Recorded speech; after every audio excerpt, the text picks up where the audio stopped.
Hey everyone, welcome back to my channel Scene Tech.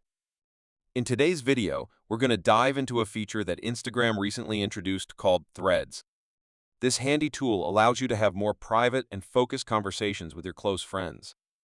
Stick around, because I'm going to show you step by step how to use Threads on Instagram. Let's get started. Step 1. Download and install Threads. The first step is to make sure you have the Threads app installed on your mobile device. You can find it in the App Store for iOS users or Google Play Store for Android users. Once you've downloaded it, go ahead and open the app. Step 2. Log in with your Instagram account. Next, you'll need to log in using your Instagram credentials. This ensures that Threads can access your close friends list and provide a seamless experience. Step 3. Set up your close friends list. Now, let's set up your close friends list.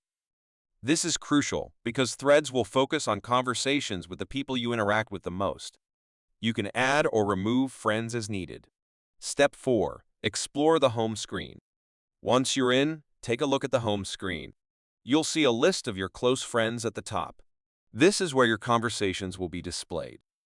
Step 5. Start a new conversation. To begin a new conversation, tap the compose icon, which is usually represented by a pencil or message bubble. Select the friend you want to message. Step 6. Use the camera feature. One cool feature in Threads is the camera.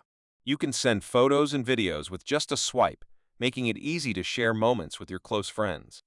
Step 7. Explore status updates. Another fun aspect of Threads is the status updates. You can share what you're up to with your close friends by selecting a status and customizing it. Conclusion. And there you have it. You're now equipped with the knowledge to use Threads on Instagram. It's a fantastic way to keep in touch with your closest pals in a more focused and private setting. If you found this video helpful, please give it a thumbs up and consider subscribing for more tutorials like this. As always, if you have any questions, feel free to leave them in the comments below. Thanks for watching, and I'll see you in the next one.